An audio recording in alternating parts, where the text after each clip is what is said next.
আসসালামু আলাইকুম রহমতুল্লাহি ওবরকাতুহু। সম্মানিত দর্শক, আজকে যে প্রসঙ্গটি নিয়ে আলোচনা করব, এতে করে আমার যারা বিএনপির বন্ধু, বিশেষ করে যারা নমিনেশন পাবেন, শতভাগে নিশ্চিত হয়ে গেছেন এবং নির্বাচনের জন্য আট ঘাট বেঁধে মাঠে ময়দানে ঘুরে বেড়াচ্ছেন, ইতিমধ্যে অনেক টাকা পয়সা খরচ করেছেন, তারা নিঃসন্দেহে আহত হবেন আর আমার প্রতি কিছুটা হলেও বিরূপ হবেন। অন্যদিকে আমার যারা বন্ধু, যারা নমিনেশন পাবেন না, নমিনেশন দৌড়ে নেই, কিংবা তাদের অনেক যোগ্যতা থাকা সত্ত্বেও মনোনয়ন পাওয়ার কোনো সম্ভাবনা নেই, এর কারণ হলো দলের মধ্যে যে বিভেদ, বিসংবাদ, এই বিভেদ বিসংবাদের কারণে কেবলই মাত্র অমুকের সাথে তমুকের সম্পর্ক রয়েছে, এ কারণে অনেকে মনোনয়ন পাবেন আর অমুকের সঙ্গে তমুকের সম্পর্ক নেই, বা অমুকের সঙ্গে তমুকের সম্পর্ক রয়েছে, এই কারণে অনেক ঝানু ঝানু দক্ষ এবং জনপ্রিয় প্রার্থী এবারে নির্বাচনে দৌড়ে পিছিয়ে যাবেন। তো এখন যে অবস্থা চলছে, তাতে করে যারা ইতিমধ্যে মনোনয়ন পাবেন না বলে জেনে গেছেন, তারা আমার এই বক্তব্যে সবাই জোরে জোরে আলহামদুলিল্লাহ বলবেন এবং খুশি হয়ে যাবেন। কিন্তু আমি আজকে যে কথাগুলো বলছি, আজকে খুব ডাইরেক্টলি কথাগুলো বলছি, কিন্তু এর আগে নানাভাবে নানাভাবে আমি আকার ইঙ্গিতে বলার চেষ্টা করেছি এবং সেটাই আসলে আলটিমেটলি ঘটতে চলেছে। প্রথম কথাটা হলো যে এখন যে অবস্থা চলছে, সেই অবস্থাতে বিএনপির ক্ষমতায় আসার সম্ভাবনা 1%। সামনে নির্বাচন হলেই বিএনপি ক্ষমতায় আসবে, কিন্তু নির্বাচন হওয়াটা 99% অনিশ্চিত, আর নির্বাচন হওয়ার সম্ভাবনা 1%। দ্বিতীয়ত, যদি বিএনপি ক্ষমতায় আসে, সেক্ষেত্রে 6 মাস থেকে 1 বছর ক্ষমতায় থাকাটা তাদের জন্য 1% সম্ভাবনা, আর 6 মাস থেকে 1 বছরের আগেই ক্ষমতা থেকে পদচ্যুত হওয়ার সম্ভাবনা 99%। এটা আমার কাছে ব্যক্তিগতভাবে মনে হচ্ছে, আল্লাহ মাফ করুক। মানে হয় কি, মানুষের যে চিন্তা এবং চেতনা, বা আমি যে কথাগুলো বলছি, সেই কথাগুলো কিভাবে আসে আমার মস্তিষ্ক থেকে, আমার মন থেকে, আমার চিন্তা চেতনা থেকে, আমার অভিজ্ঞতা থেকে, আমার লেখাপড়া থেকে, আমার দৃষ্টিভঙ্গি থেকে, সব মিলিয়ে যখনই আমি কোনো বিষয়টা চিন্তা করি বা একটা হেডলাইন তৈরি করি, অটোমেটিকলি মানুষের যে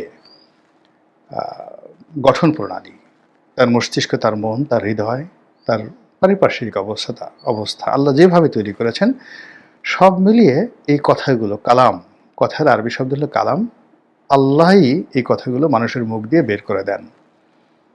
কখনো কাউকে দার্শনিক বানান, কখনো কাউকে বুদ্ধিজীবী বানান, কখনো কাউকে বদমাশ বানান।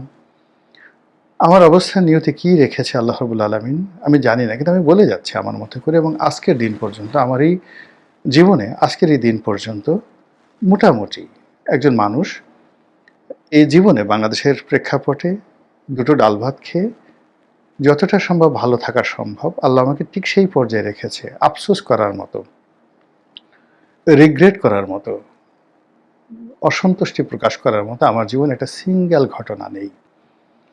তো সেই দিক থেকে আপনারা যারা সমালোচনা করবেন, আপনারা যারা দ্বিমত পোষণ করবেন, অবশ্যই আপনাদের স্বাধীনতা আছে, কিন্তু প্লিজ বি কাইন্ড। আপনারা বোঝার চেষ্টা করুন যে আমি সারা জীবন যে পড়াশোনা করেছি, বিশ্ববিদ্যালয় থেকে শুরু করে দেশে, দেশের বাইরে যেখানে পড়াশোনা করেছি, ক্লাসের শিক্ষক থেকে আমার যারা শিক্ষার্থী বা সহপাঠী, বন্ধু এবং বান্ধবী ছিলেন, যদি ক্লাসে 1, 2, 3 জন ভালো ছাত্র, সেই একেবারে প্রথম থেকে শেষ পর্যন্ত তারা মনে করতেন কাউকে, তাদের মধ্যে আমি অবশ্যই সবসময় ছিলাম। এরপরে কর্মজীবনের সফলতা যদি চিন্তা করেন, আমার যে বয়স, আমার যে বন্ধুবান্ধব, আমার এই জেনারেশনে কাউকে আপনি খুঁজে পাবেন না বাংলাদেশে যারা বলবে যে আমরা গোলাম মাওলা রনির চাইতে অর্থনৈতিকভাবে, সামাজিকভাবে, রাজনৈতিকভাবে, তারপরে লেখালেখিতে, ইভেন এই যে এখন টকশো করছি, টকশোতে, এই যে এখন ইউটিউব করছি, ইউটিউবিংয়ে আমরা তার চেয়ে এগিয়ে আছি, বা তিনি যে সমস্ত কথাবার্তা বলেন, ইট ইজ অটলেস, ভ্যালুলেস, আপনি পাবেন না। তো কাজেই যেখানে এই একটা সামাজিক অবস্থান থেকে একজন মানুষ এভাবে কথাবার্তা বলে, এটা মনোযোগ সহকারে শুনুন, এরপর আপনি লিখে রাখুন। ঘটতেও পারে, নাও ঘটতে পারে, কিন্তু এটাকে ইগনোর করবেন না। ইগনোর করতে গেলে আপনার জীবনের একবার যদি আপনি যেকোনো একটা বিষয় ইগনোর করেন, তাহলে দেখা গেল আপনার জীবনের অনেক গুরুত্বপূর্ণ বিষয় আপনার সামনে আসবে। ওই অভ্যাসের কারণে আপনি ইগনোর করতে শিখে যাবেন। শেখ হাসিনাকে উদ্দেশ্য করে সে ২০১২ সন থেকে ক্রমাগতভাবে আমি যে কথাগুলো বলেছি, বিশ্বাস করেন প্রতিটি ঘটনা তার জীবনে ঘটেছে। যে সকল আওয়ামী লীগের নেতাদের সম্পর্কে যে সকল কথাবার্তা বলেছি, সব ঘটনাগুলো ঘটেছে। আবার গত ১ বছর ধরে বিএনপি সম্পর্কে যে সকল কথাবার্তা বলেছি, সব ঘটনাগুলো ঘটে গেছে ইতিমধ্যে এবং বাকিগুলো আরও ঘটবে। একে একে বলি। বিএনপি ক্ষমতায় আসছে না। কেন আসছে না? এর কারণ হলো যে কারণে বিএনপি ক্ষমতা থেকে চ্যুত হয়েছিল, ঠিক সেই ঘটনাগুলোই আবার তাদের সঙ্গে ঘটছে। দুর্নীতিবাজরা তাদের উপর প্রশ্রয় পাচ্ছে এবং ২০০১ থেকে ২০০৬ পর্যন্ত যে সকল দুর্নীতিবাজ, যে সকল মন্দ লোকরা তাদের সঙ্গে ছিল এবং তাদের মধ্যে যারা জীবিত আছেন, তারা অতীতের যে কোনো সময়ের চাইতে আরও ম্যাটিকুলাসলি, আরও শক্তি নিয়ে, আরও কৌশল নিয়ে অপকর্ম করে যাচ্ছে। আর এখানে সমস্যা হলো ২০০১ থেকে ২০০৬ বিএনপি যখন ক্ষমতায় ছিল, তখন তার দুর্নীতিবাজের উপর তার যে নিয়ন্ত্রণ ছিল, তার লক্ষভাগের ১ ভাগ নিয়ন্ত্রণ এখন তাদের নেই। এটা হলো তাদের ক্ষমতায় না আসার প্রথম কারণ। দ্বিতীয় কারণ হলো বিএনপির বিপদের সময় যে সকল নেতাকর্মী তাদের সঙ্গে ছিলেন, এই সময়টিতে এসে একটি লোকও ফ্রন্ট লাইনে নেই। এবং ফ্রন্ট লাইনে যাদেরকে আনা হয়েছে, শিক্ষা, দীক্ষা, যোগ্যতা, কন্ট্রিবিউশন, দলের প্রতি যে তাদের ভূমিকা, সেই দিক থেকে যারা বিএনপির দুঃসময় ছিলেন, তাদের তুলনায় এখন যারা সুসময়ে মধুমক্ষিকা রূপে সামনে চলে এসেছেন, তাদের তুলনায় চলে না। দ্বিতীয়ত, বিএনপির খুব দুঃসময়গুলোতেও যাদের বিরুদ্ধে কোনো বদনাম হয়নি, যেমন ধরুন মির্জা ফখরুল সাহেব, কিংবা গয়েশ্বর বাবু, কিংবা ধরুন সেই যাকে বলা ডক্টর মঈন খান, আপনি দেখুন তো যে ২০০৬ থেকে এ পর্যন্ত তাদের বিরুদ্ধে কটা বদনাম হয়েছে। ১। ২ নম্বর হলো যে এই গত ১৪ মাসে এই ৩ জন লোক, আমি বললাম এই ৩ জন লোক কয় জায়গায় গিয়েছেন, কয়জনকে টেলিফোন করেছেন এবং কয় টাকা ঘুষ নিয়েছেন, এবং এদের সঙ্গে কেন এস আলমের বা এদের সঙ্গে কেন এই সামিট গ্রুপ, এদের সঙ্গে কেন বসুন্ধরা গ্রুপের খাতির হয় না, বদনাম হয় না, বলেন। এই ৩ জন লোক সম্পর্কে আমি বললাম।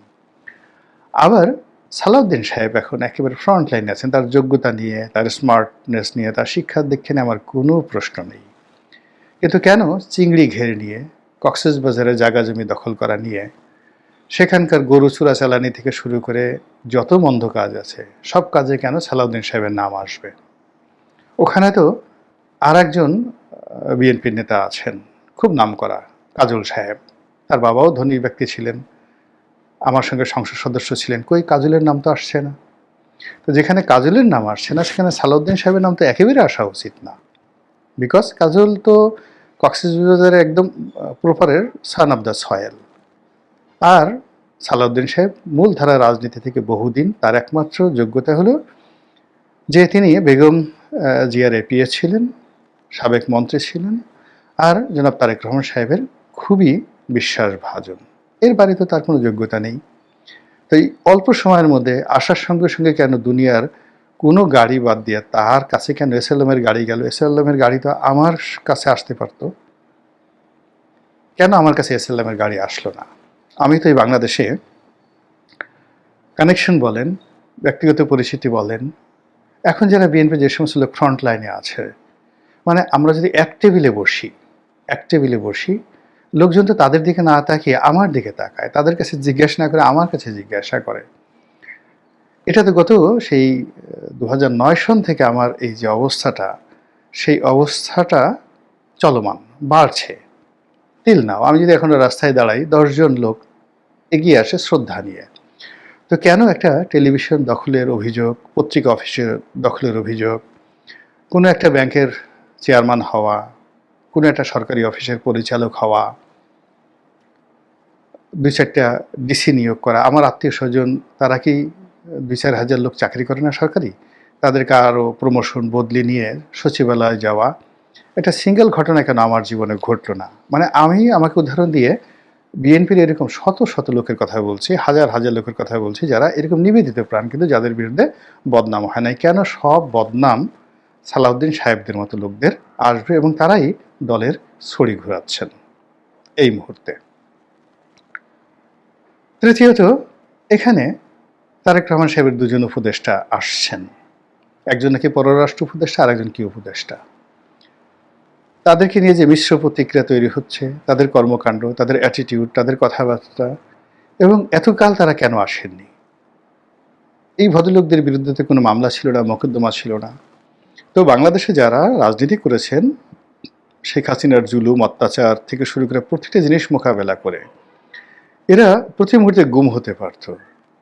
তারা যদি এই বাংলাতে বসে রাজনীতি করতে পারেন, বিএনপি রাজনীতি করতে পারেন, তাহলে এই যে দুজন উপদেষ্টা তারা কেন ওই সময়টাতে আসেননি? আর এই সময়টাতে জহিরুদ্দিন স্বপন, যারা হাওয়া ভবনের একসময় খুব ঘনিষ্ঠ ছিলেন, জহিরুদ্দিন স্বপন, তারপরে এহসানুল হক মিলন, ওনাদের মতো জনপ্রিয়, ওনাদের মতো শিক্ষিত, ওনাদের মতো মার্জিত লোক থাকতে তারেক রহমান সাহেবের কেন এইরকম দুইজন লোকের উপদেষ্টা লাগবে? জাস্ট আমাকে একটু বুঝান আপনারা, কি সমস্যাটা কি? এহসানুল হক মিলনের সমস্যাটা কি? জহিরুদ্দিন স্বপনের কি সমস্যা? একটু আমাকে বুঝান তো। তো এই যে যাকে বা রুমিন ফারহানার ধরেন সে অনেক কথাবার্তা বলে, ফজলুর রহমান অনেক কথাবার্তা বলে, কিন্তু পাপিয়ার সমস্যা কি? পাপিয়া তো কখনো দলের বিরুদ্ধে কোনো কিছু করে না। দলের যে অন্তঃপ্রাণ বিচারপতি মানিককে সেই একেবারে ভরা বেঞ্চে জুতো মেরে, স্যান্ডেল মেরে সে তাকে মারার জন্য লাফ দিয়ে এজলাসে উঠে গেছে। আচ্ছা, এখন আপনি বলেন তো, এই জমানাতে এই সেম কাজটা, এখন তো আওয়ামী লীগের নাই, বিএনপি ক্ষমতায় বলতে গেলে, এখন এরকম একটা কাজ করতে বলেন তো কাউকে, যে কাজটা পাপিয়ে করেছে। এখন সে পাপিয়ে কেন কাঁদছে? Why she is crying? আপনি পার্লামেন্টে রুমিন বা যাকে বলা হয় হারুন সাহেব, এই দুজন যে ভূমিকা রেখেছেন, কেন they are nowhere at this moment? কেন তারা এখন কোথাও নেই? এটা বিএনপির ক্ষমতায় না আসার অন্যতম কারণ। এরপর হলো বিএনপির ইউনূস তোষণ।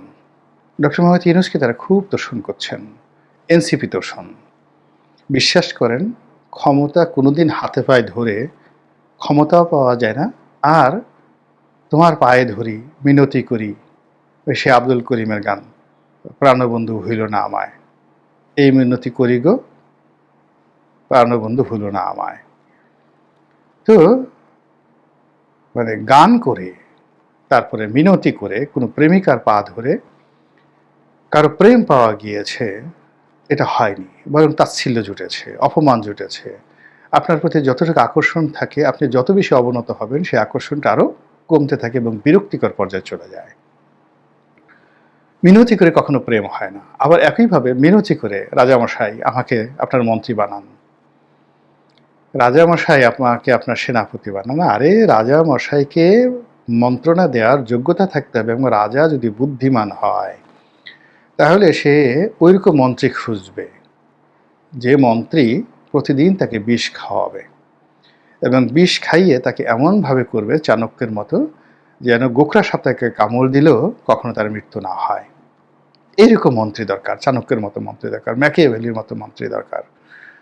এটা দয়াময় করে হবে না। আমি যে আমার চরিত্র নাফিতের মতো, আমার চরিত্র মুচির মতো আপনার জুতাটা আমি খুব সুন্দর করে পালিশ করে দেব, আমার চরিত্র মানে যাকে বলে মালাকারের মতো, আমি সকালবেলা আপনার জন্য ফুলের মালা গাঁথবো, আমার চরিত্র মালির মতো আমি আপনার বাগান পরিষ্কার করবো, আমার চরিত্র ড্রাইভারের মতো আমি নিজ হাতে আপনাকে ড্রাইভার হয়ে আপনার গাড়ি চালাবো, আমাকে মন্ত্রী বানান। যে রাজা এরকম লোক খোঁজে মন্ত্রী হওয়ার জন্য, সে রাজার মৃত্যু ছাড়া আর অনিবার্য মানে অপমৃত্যু ছাড়া তার আর কোনো বিকল্প পথ নেই। তাহলে এই যে অতি তোষণ, তারা ক্ষমতায় যাওয়ার জন্য এবং ইউনূস সাহেবকে রাজি খুশি করার জন্য যেভাবে অবনত হচ্ছেন, ইংরেজিতে যেটিকে বলা হয় ডেন্ট অ্যান্ড বেন্ড, মানে একেবারে ঠোসকা পড়ে গেছে, তারপরে শেষে বাঁকা হয়ে গেছে। ঠিক সেই ডেন্ট অ্যান্ড বেন্ট এই জিনিসটি এখন বিএনপি হচ্ছে, যার ফলাফল অবশ্যই অবশ্যই নেতিবাচক হবে। একেবারে সর্বশেষ হলো, বিএনপির প্রায় সবাই ভয় পাচ্ছে, অজানা ভয়। আর্মির ভয়, তারপর শেখ হাসিনার ভয়, আওয়ামী লীগের ভয়, জামাতের ভয়, এনসিপির ভয়, ডক্টর ইউনূসের ভয়, নিজের দলের বিদ্রোহী প্রার্থীদের ভয়, ভারতের ভয়, আমেরিকার ভয়। মানে আপনি যদি তাদের আত্মবিশ্বাসকে আনেন যে বিএনপির এই মুহূর্তে আত্মবিশ্বাসের যে সেক্টরগুলো রয়েছে, কটা সেক্টর তাদের আছে, একটা জায়গায় তো আপনি তাদের আত্মবিশ্বাস দেখতে পাবেন না যে গত 14 মাসে 14 দিন অন অ্যাভারেজে তারা একটা কথা বলে একটা বিশ্বাস স্থাপন করে তারা সেটার উপরে স্থির ছিল এবং স্লো অ্যান্ড স্টেডি গতিতে তারা সেখানে এগিয়ে গিয়েছে। একটা সিঙ্গেল জিনিস পাবেন না। আর যদি আপনি দেখেন তাদের কথা পরিবর্তন, ভয় পাওয়া, আতঙ্কগ্রস্ত হওয়া, সমঝোতা করা, মাথা নোয়ানো, এই জিনিসগুলো দেখেন, তাহলে দেখবেন পরতে পরতে প্রায় প্রতিদিন তারা এই কাজগুলো করছেন। একেবারে সর্বশেষ যেটি, সেটি হলো তারা কৌশল অবলম্বন করতে চাচ্ছে কাজের চাইতে বেশি।